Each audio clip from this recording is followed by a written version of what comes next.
আসসালামু আলাইকুম। রংপুর সরকারি সিটি কলেজে 2020-21 শিক্ষাবর্ষে যারা নতুন ভর্তি হয়েছ তাদের সকলকে আমার আন্তরিক শুভেচ্ছা এবং শুভকামনা। তোমরা সকলেই ভালো ফলাফল করে কলেজে ভর্তি হয়েছ। তোমাদের সকলকে আমার অভিনন্দন। আশা করছি এই ধারাবাহিকতায় তোমরা আগামীতেও আরো অনেক বেশি ভালো করবে। করোনার এই সময়ে তোমাদের সাথে ক্লাসে পরিচয় হওয়ার সুযোগটুকু এবার আমরা হারালাম, তবে আশা করছি সৃষ্টিকর্তার ইচ্ছায় খুব তাড়াতাড়ি তোমাদের সাথে আবারও স্বাভাবিক পরিবেশে আমাদের দেখা হবে। তোমাদের আমি প্রাণীবিদ্যা বিষয়ে পাঠদান করব। প্রাণীবিদ্যা বিষয়ে পড়ানোর আগে আমি দুটো কথা বলতে চাই। প্রাণীবিদ্যা শুধুমাত্র পড়ার জন্যই পড়ব তা কিন্তু নয়, শুধুমাত্র অনেক বেশি নম্বর পাওয়ার জন্যই পড়ব তা কিন্তু নয়। এই বিশাল ব্রহ্মাণ্ডে, বিশ্ব ব্রহ্মাণ্ডে যে বৈচিত্র্যপূর্ণ জীবজগৎ রয়েছে তাকে সঠিকভাবে ব্যবহারের জন্য, সঠিকভাবে মানুষের কল্যাণে কাজে লাগানোর জন্য এবং বিশ্বকে মানুষের জন্য বিজ্ঞানসম্মতভাবে বসবাসযোগ্য করে তোলার জন্য আমাদের অবশ্যই সঠিকভাবে প্রাণীবিদ্যা পাঠ করতে হবে। আশা করি সেই লক্ষ্যটা তোমাদের ঠিক থাকবে। তোমাদের প্রাণীবিদ্যা বিষয়ে আজ আমি যে অধ্যায়টি পড়াবো সেটি হচ্ছে দ্বিতীয় অধ্যায়ের, অর্থাৎ প্রাণী পরিচিতি। প্রথম অধ্যায় সম্পর্কে তোমরা স্কুলে অনেক বেশি ধারণা নিয়ে চলে এসেছো। আমি ব্যক্তিগতভাবে মনে করি অনেক কিছুই পড়ানো হয়েছে। হ্যাঁ, এখানে তার চেয়ে আরো অনেক বেশি আলোচনা করা হবে। আমি দ্বিতীয় অধ্যায়ে যে প্রাণীগুলো রয়েছে সেগুলো প্রতিটি প্রাণী আলোচনার পাশাপাশি প্রথম অধ্যায়ের টপিকগুলো কিছু কিছু করে আলোচনা করব, আর পরবর্তীতে সুযোগ মতো প্রথম অধ্যায় আমি আলোচনা করে দেব। প্রাণী পরিচিতিতে আজ আমি যে প্রাণীটি পড়াবো সেটি হচ্ছে হাইড্রা।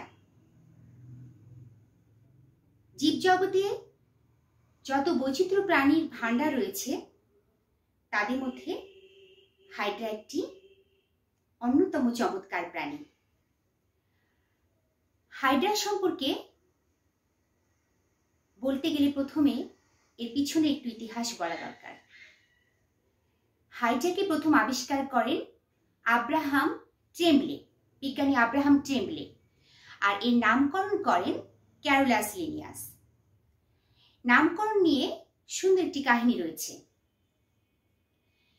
হাইড্রার নামকরণ হয়েছে গ্রিক পৌরাণিক কাহিনীতে, অর্থাৎ গ্রিক রূপকথা বলতে পারো।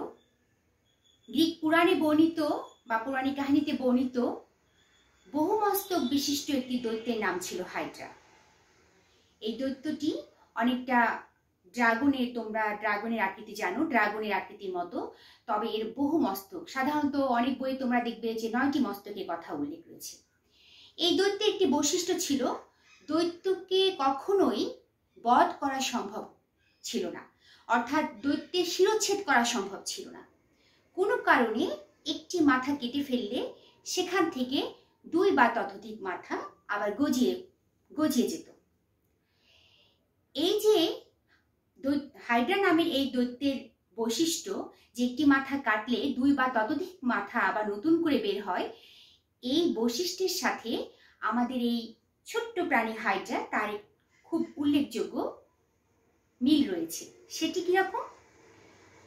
হাইড্রা নামে যে প্রাণীটি রয়েছে এই প্রাণীটিও যদি কখনো খণ্ডিত বিখণ্ডিত, অর্থাৎ কোনো অংশ কর্তিত বা বিচ্ছিন্ন হয়ে যায়, সেই অংশ থেকে আবার নতুন হাইড্রা তৈরি হয়। অথবা হাইড্রা যদি তার কোনো শরীরে কোনো অংশ তার মিসিং হয় বা হারিয়ে ফেলে, সে নতুন করে সেই অংশটিকে আবার দ্রুত তৈরি করে নিতে পারে। এই যে হাইড্রার এই বৈশিষ্ট্য, অর্থাৎ হাইড্রার পুনরুৎপাদন ক্ষমতা রয়েছে, এই বৈশিষ্ট্যটির সাথে গ্রিক পুরাণের ওই দৈত্যের, হাইড্রা নামের দৈত্যের যথেষ্ট মিল থাকার কারণে হাইড্রা নামকরণ করা হয়েছিল এই প্রাণীটির। এনিওয়ে, এখন আমরা হাইড্রার বিস্তারিত আলোচনায় চলে আসি। তার আগে একটু তোমাদের আমি বোর্ডের ডান দিকে কতগুলো লেখা লিখেছি, একটু খেয়াল করো।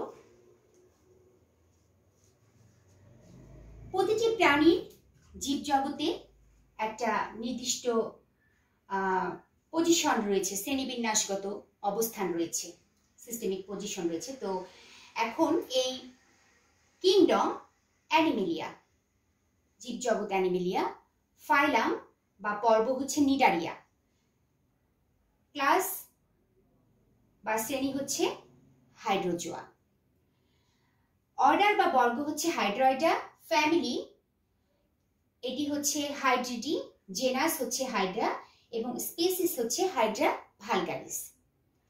হাইড্রার শ্রেণীবিন্যাসগত অবস্থান।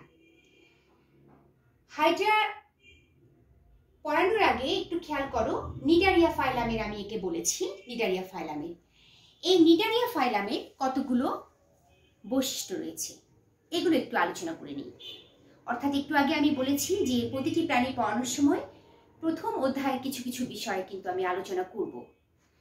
প্রথম অধ্যায়ে দেওয়া আছে 10টি মেজর ফাইলাম, এবং এই ফাইলামগুলো কিন্তু তোমরা স্কুলে পড়ে এসেছো, 10টি মেজর ফাইলাম। তো সেই ফাইলামগুলোর মধ্যে একটি উল্লেখযোগ্য হচ্ছে নিডারিয়া ফাইলাম, এই নিডারিয়া পর্ব। নিডারিয়া পর্বের কতগুলো বৈশিষ্ট্য রয়েছে। এর একটি উল্লেখযোগ্য বৈশিষ্ট্য হচ্ছে নিডারিয়া পর্বের সকল প্রাণী অরীয় প্রতিসম। কাজে হাইড্রা অরীয় প্রতিসম। এখন অরীয় প্রতিসম কাকে বলে তোমরা কিন্তু অনেকে জানো, তবুও আমি বলে নিচ্ছি। যখন কোনো প্রাণীকে তার কেন্দ্রীয় অক্ষ বরাবর, অর্থাৎ একটা প্রাণীর যে একেবারে কেন্দ্রীয় অক্ষ বরাবর যে কোনো তলে, সোজাসুজি বা এপাশে বা কোনাকুনি, যে কোনো তলেই তো ভাগ করো না কেন, দুটি সমান অংশে ভাগ হবে, সেই প্রাণীগুলোকেই বলা হচ্ছে অরীয় প্রতিসম। অর্থাৎ কোনো প্রাণীর কেন্দ্রীয় অক্ষ বরাবর যে কোনো তলে ভাগ করলে যদি দুটি সমান অংশে ভাগ হয়, সেই প্রাণীটি হচ্ছে অরীয় প্রতিসম। নিডারিয়া পর্বের সকল প্রাণী অরীয় প্রতিসম। এরপর আসো দ্বিতীয় বৈশিষ্ট্য, নিডারিয়া পর্বের সকল প্রাণী ডিপ্লোব্লাস্টিক বা দ্বিস্তরী প্রাণী। কাছে হাইড্রাও দ্বিস্তরী প্রাণী। এখন ডিপ্লোব্লাস্টিক প্রাণী কাকে বলে? ভ্রূণ অবস্থায় যে সকল প্রাণীর কোষগুলো একটোডার্ম এবং এন্ডোডার্ম নামে দুটো কোষীয় স্তরে বিন্যস্ত থাকে, তাদেরকে দ্বিস্তরী বা ডিপ্লোব্লাস্টিক প্রাণী বলে। পরিণত অবস্থায় বাহিরের দিকে একটোডার্ম এপিডার্মিসে পরিণত হয় এবং ভিতরের দিকে যে এন্ডোডার্ম থাকে তা গ্যাস্ট্রোডার্মিসে পরিণত হয়। কাজে হাইড্রা প্রাণীটিও দ্বিস্তরী। এই ভ্রূণ অবস্থায় কোষগুলো দুটি স্তরে বিন্যস্ত ছিল, বাহিরের দিকে ছিল একটোডার্ম যা পরিণত অবস্থায় এপিডার্মিসে পরিণত হয়, আর ভিতরের দিকে ছিল এন্ডোডার্ম যা পরিণত অবস্থায় গ্যাস্ট্রোডার্মিসে পরিণত হয়। পরবর্তী বৈশিষ্ট্য, নিডারিয়া পর্বের সকল প্রাণীতে নিডোসাইট নামে বিশেষ বৈশিষ্ট্যপূর্ণ কোষ রয়েছে। নিডোসাইট কোষ, এই কোষটি খুব আকর্ষণীয় মজার একটি কোষ, যা পরবর্তীতে তোমাদের কিন্তু আমি এই নিডোসাইট কোষের গঠন কাজ বিস্তারিতই পড়াবো। একটু বলে নেই, নিডোসাইট কোষ ব্যবহার করে এই নিডারিয়া পর্বের সকল প্রাণী তারা কিন্তু আক্রমণ, অর্থাৎ শিকার ধরা, আত্মরক্ষা, নিজেকে রক্ষা করা, শিকারীর হাত থেকে চলাচল করা, এই কাজগুলো করে থাকে। হাইড্রাতেও নিডোসাইট কোষ রয়েছে এবং তার মাধ্যমে সে আত্মরক্ষা, আক্রমণ, চলাচল করে থাকে। নিডারিয়া পর্বের আরেকটি উল্লেখযোগ্য বৈশিষ্ট্য, প্রত্যেকটি নিডারিয়ানদের শরীরে অর্থাৎ নিডারিয়া পর্বের সকল প্রাণীর শরীরে সিলেন্টেরন বা গ্যাস্ট্রোভাস্কুলার গহ্বর রয়েছে। এই গহ্বরটি একই সঙ্গে পরিপাক এবং সংবহনে কাজ করে থাকে। খাদ্য পরিপাক এবং একই সঙ্গে সংবহনে কাজ করে থাকে। কিন্তু আমরা উন্নত প্রাণী, আমাদের কিন্তু খেয়াল করে দেখো, যেমন মানুষেই আমাদের পরিপাকের কাজ করছে ডাইজেস্টিভ সিস্টেম, একটা তন্ত্র রয়েছে, আবার সংবহনের কাজ কিন্তু ব্লাড সার্কুলেটরি সিস্টেম রয়েছে। কিন্তু এরা অনেক অনুন্নত।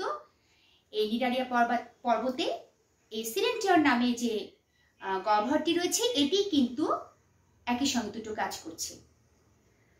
নিডারিয়া পর্বের আরও একটি বৈশিষ্ট্য হচ্ছে এদের অনেকগুলো, বেশ কিছু প্রজাতিতে কিন্তু, অর্থাৎ কারো কারো ক্ষেত্রে বহুরূপিতা বা পলিমরফিজম দেখা যায়। বহুরূপিতা যাদের ভিতরে দেখা যায় তাদের ক্ষেত্রে পলিপ ও মেডুসা নামে দুটি মৌলিক একক দেখা যায়। পলিপ হচ্ছে স্থবির এবং অযৌন দশা, এবং মেডুসা হচ্ছে মুক্তজীবী, মুক্ত সন্তানশীল এবং যৌন দশা। আরেকটি বৈশিষ্ট্য, ম্যাক্সিমাম নিডারিয়া পর্বে ম্যাক্সিমাম প্রাণী তারা কিন্তু সামুদ্রিক। অল্প কিছু প্রাণী তারা হচ্ছে মিঠা পানি বা স্বাদু পানিতে বাস করে। হাইড্রা স্বাদু পানিতে বাস করে। এবারে হাইড্রার আরো কিছু সাধারণ বৈশিষ্ট্য একটু দেখে নিই। যেমন হাইড্রা মুক্তজীবী, এটি স্বাদু পানিতে বাস করে, মিঠা পানিতে, পুকুর, খাল, বিল, ঝর্ণা, এই পানিতে এরা বাস করে। কিন্তু এখানে আবার একটি শর্ত আছে যে এদের পানি, যে পানিতে এরা বাস করে, সাধারণত সেই পানিটাকে শীতল, স্থির এবং পরিষ্কার হতে হয়। কিন্তু উষ্ণ, চলমান এবং ঘোলাটে পানিতে সাধারণত এদেরকে পাওয়া যায় না।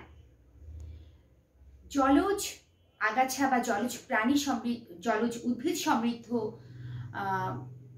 পানিতেই কিন্তু এরা বসবাস করে, কারণ এরা জলজ উদ্ভিদের কাণ্ড বা পাতার নিচে নিম্নমুখী হয়ে ঝুলে থাকে। এখন এদের আরেকটি ব্যাপার, এরা মাংসাশী প্রাণী। এই নিডারিয়া হাইড্রা মাংসাশী প্রাণী। এদের খাদ্য, হাইড্রার খাদ্য, এরা সাধারণত ক্ষুদ্র পতঙ্গ বা পতঙ্গের লার্ভা, ক্ষুদ্র ক্রাস্টেশিয়া জাতীয় প্রাণী, এই ধরনের প্রাণীকে এরা খেয়ে থাকে। হাইড্রাতে যৌন এবং অযৌন দু ধরনের প্রজননই দেখা যায়। হাইড্রার সাধারণ বিষয়গুলো বুঝতে পারলে আশা করি। এখন আমরা হাইড্রার স্ট্রাকচার, এই ক্ষেত্রে আমি এক্সটার্নাল স্ট্রাকচার বা বাহ্যিক গঠন আজকে আলোচনা করব। তো হাইড্রার বাহ্যিক গঠন দেখানোর আগে আমি একটু বলি যে এই প্রাণীটি খুব ক্ষুদ্র একটি প্রাণী। সাধারণত এর দৈর্ঘ্যটা 10 থেকে 30 মিলিমিটার এবং এর পুরুত্বটা, ব্যাসটা শরীরের 1 মিলিমিটারের মতো। এবারে আমি একটু বাহ্যিক স্ট্রাকচারটা তোমাদের দেখাবো। এর জন্য হাইড্রাকে আঁকছি, তোমরা একটু চিত্রটা খেয়াল করো।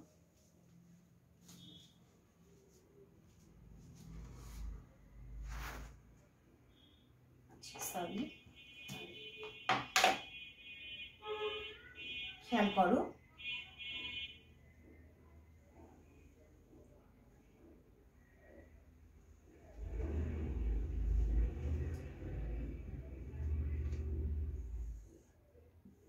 হাইড্রা কিন্তু খুব চমৎকার একটি প্রাণী। সৃষ্টিশীল জগতে এই যত ধরনের জীব রয়েছে, প্রত্যেকটিরই কিন্তু আলাদা আলাদা বৈশিষ্ট্য রয়েছে, সৌন্দর্য রয়েছে। হাইড্রাও এই ব্যতিক্রম নয়। এর বৈশিষ্ট্যমণ্ডিত কোষ নিউরোসাইটের কারণে এর ভিতরে অনেক ধরনের বৈচিত্র্য রয়েছে, এছাড়া গঠনগত বৈচিত্র্য রয়েছে। আচ্ছা, এখন দেখো আমি যে চিত্রটি আঁকলাম, এটি একটি হাইড্রার চিত্র। এই চিত্রের নিচের দিকে খেয়াল করো, এই অংশটি, এটিকে বলা হচ্ছে পেডাল ডিস্ক বা পদতল, পদতল বা পাদচাকতি। আর ঠিক এর অপোজিট দিকে খেয়াল করো, এই যে স্ফীত অংশটুকু, এই স্ফীত অংশটুকু অর্থাৎ এই যে একটু স্ফীত হয়ে গেছে, এই অংশটুকুকে বলা হচ্ছে হাইপোস্টোম। হাইপোস্টোমের ঠিক মাঝে যে ছিদ্রটি তোমরা দেখতে পাচ্ছ, এটিকে বলা হচ্ছে মাউথ ওপেনিং বা মুখছিদ্র। মুখছিদ্রকে ঘিরে, এই যে হাইপোস্টোমে মুখছিদ্রকে ঘিরে চারদিকে দেখা যায় কতগুলো সুতার মতো অংশ বেরিয়েছে, কতগুলো সুতার মতো অংশ বেরিয়েছে। এগুলোকে বলা হচ্ছে টেন্টাকল, টেন্টাকল বা কোর্সিকা। এটা মুখছিদ্রকে ঘিরে হাইপোস্টোমে বেরিয়েছে, মুখছিদ্রের চারদিক দিয়ে হাইপোস্টোমে বেরিয়েছে। এই কোর্সিকাগুলো সুতার মতো। এখানে পুরো হাইড্রাতে বিভিন্ন অংশে নিডোসাইট কোষ আছে, তবে কোর্সিকাতে নিডোসাইট কোষের সংখ্যা সবচেয়ে বেশি। এখন একটু বলি, এই পদতলের কাজটা কি? পদতলের মাধ্যমে, পেডাল ডিস্ক বা পদতলের মাধ্যমে হাইড্রা কোনো কিছুর সাথে আটকে থাকতে পারে। পদতল হাইড্রাকে এক স্থান থেকে আরেক স্থানে চলাচলে সাহায্য করে। সেক্ষেত্রে এই কাজগুলো করতে সাহায্য করে যে বিষয়টি, সেটি হচ্ছে পদতলে তোমার গ্রন্থিকোষ রয়েছে। এই গ্রন্থিকোষগুলো থেকে নিঃসৃত আঠালো রস, অর্থাৎ গ্রন্থিকোষের নিঃসরণের মাধ্যমে সে কোনো কিছুর সাথে আটকে থাকতে পারে বা চলাচল করতে পারে। আবার গ্রন্থিকোষ নিঃসৃত রসের মাধ্যমে বুদবুদ তৈরি করে সে ভেসে থাকতে পারে। তো আটকে থাকে কিভাবে আমি একটু বলি। মনে করো, আচ্ছা একটু বলে নিই, হাইড্রার পদতল যেদিকে, এটি আর অপোজিটে আছে মুখছিদ্র। এই মুখছিদ্র যে স্থানে আছে এটাকে বলা হচ্ছে ওরাল, আর এটাকে অ্যাবোরাল সাইট।